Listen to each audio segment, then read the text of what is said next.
Rajashyamala సిద్ధియోగం YouTube channel ప్రేక్షకులకి, హిందూ బాంధవులందరికీ నమస్కారం. ఈరోజు ఒక గొప్ప మంత్రం, అంటే చాలా అమూల్యమైన మంత్రం అండి.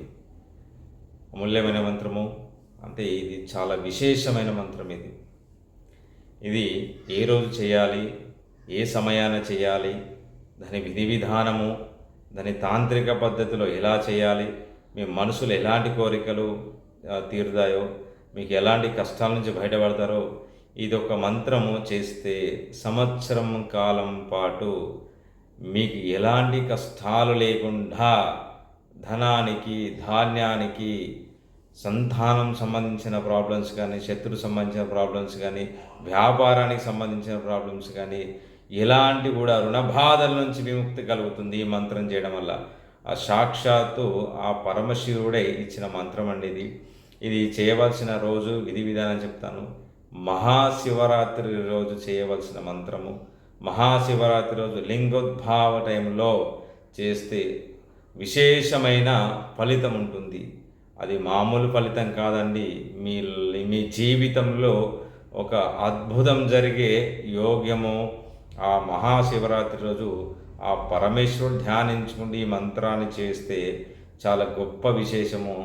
మీ నిజ జీవితంలో మీరు పడ్డ కష్టాలు ఈ మంత్రాన్ని ఆ మహాశివరాత్రి రోజు మీరు ఒక 10 నిమిషాల ఒక గంటన మీరు ఆ సమయాన్ని కేటాయించి ఆ లింగోద్భవ టైంలో మీరు చేసినట్లయితే మీకు విశేషమైన ఫలితాలు. సంవత్సరం పాటు మీకు దారిద్ర్యం అనేది మీ దగ్గరికి రాదండి.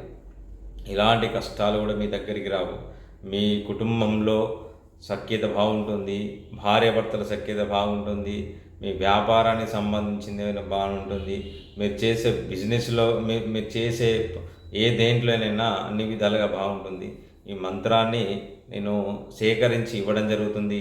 ఈ మంత్రాన్ని శుచిగా శుభ్రంగా ఉండి మీ మనసు ఏకాగ్రత చిత్తశుద్ధితో మీ మనసు సంకల్పం పెట్టుకొని నాకు ఇది కావాలి అని మీ మనసు సంకల్పం పెట్టుకొని చేయండి. తప్పకుండా నెరవేరుతుంది. మీరు ఈ సంవత్సరం పాటు మీకు ఎంత ఆనందంగా ఉంటారో ఈ మంత్రం చేసిన తర్వాత మీరే మళ్ళీ చెప్తారు. ఈ మంత్రాన్ని నేను చెప్తాను, జాగ్రత్తగా వినండి, రాసి పెట్టుకోండి. ఈ మంత్రం ఇది ఒకటే కాదండి, నేను 3 మంత్రాలు ఇస్తాను. 3 మంత్రాలు. ఈ 3 మంత్రాలు ఈ రోజు ఇస్తాను, రేపు ఇస్తాను, ఎల్లుండి ఇస్తాను. ఈ 3 మంత్రాలు చేయవలసిందే లింగోద్భావ టైంలో. ఈ 3 మంత్రాలు చేస్తే మీకు సంవత్సరం కాలం పాటు మీకు ఎదురేయలేదండి.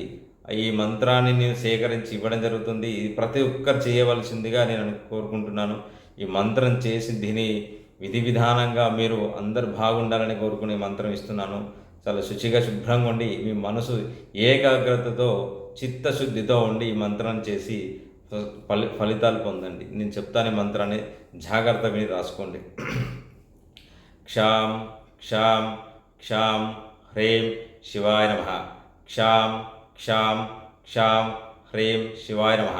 క్షాం క్షాం క్షాం హ్రీం శివాయ నమః.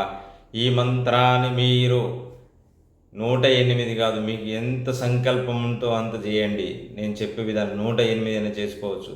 కానీ లింగోద్భావ టైంలో చేసిన ఒక 5-10 నిమిషాలు చేస్తే దానికి వేల సంఖ్య ఒక అద్భుత యోగంగా జరుగుతుంది. ఆ పరమేశ్వరుడే మీకు ఎలాంటి కోరికలు ఇవ్వాలనో ఇస్తాడు ఆ లింగోద్భవ టైంలో చేయడం వల్ల. మీరు శుచిగా ఉండి శుభ్రంగా ఉండి ఆ రోజు ఉపవాసం అనేది అందరూ చేస్తారు. కానీ మీరు ఉపవాసం అనేది ఎలానే చేయండి, మీరు ఎలా విధంగా ఉన్నా పర్లేదు. కానీ ఈ మంత్రం సమయానికైతే లింగోద్భవ టైంలో శుచిగా శుభ్రంగా ఉండి మౌనంగా, చాలా చాలా మౌనంగా ఉండి మానసిక పూజతోనే చేయాలండి. తాంత్రిక పద్ధతిలో బయటికి శబ్దాన్ని రాకుండా చేయడం చాలా విశేషమైన గొప్ప మంత్రం. ఈ మంత్రం చేసిన వల్ల చాలా విశేషమైన ఫలితాలు ఉన్నాయి. ఈ మంత్రం చేస్తే మీకు స్వప్నంలో కూడా ఒక నిధి దర్శనం కనిపిస్తుందండి. నేను చెప్పేది చాలా చూడండి. నిధి దర్శనం మీకు సాక్షాత్ పరమశివుడు ఎలా కనిపిస్తాడో నేను మీ కామెంట్ మెసేజ్ల కోసం నేను వెయిట్ చేస్తాను. ఇది చాలా విశేషమైన అరుదైన మంత్రము. నేను జాగ్రత్తగా రాసుకున్నారు కదా. మీకు ఇలాంటి సంబంధించిన 3 మంత్రాలు చెప్తాను. ఇంకా నేను 2 మంత్రాలు చెప్తాను. ఒక మంత్రం అయిపోయింది, 2 మంత్రాలు చెప్తాను. ఈ మహాశివరాత్రిలో చేయవలసిన 3 మంత్రాలు ఇవేనండి. ఈ 3 మంత్రాలు చేస్తే విశేషమైన ఫలితం మీకు వస్తుందండి. సంవత్సరం పాటు మీకు ఎలాంటి కష్టాలు లేకుండా మీరు ఉంటారు. మీకు దారిద్ర్యం అనేది మీకు సంవత్సరం పాటు వినపడదండి. ఈ మంత్రం చేయడం వల్ల చాలా విశేషమైన గొప్ప మంత్రము. నేను చెప్పినట్టు రాసుకోండి. జాగ్రత్తగా వినండి. ఈ మంత్రాన్ని మీరు అదే రోజు చేయాల్సిందిగా నేను మనస్ఫూర్తిగా కోరుకుంటాను. మీకు ఇలాంటి విశేషాలకు సంబంధించిన దాని గురించైనా నన్ను దేని గురించైనా అడగాలనుకుంటే మీరు కామెంట్ బాక్స్లో మెసేజ్ పెడితే రిప్లై ఇస్తున్నాను.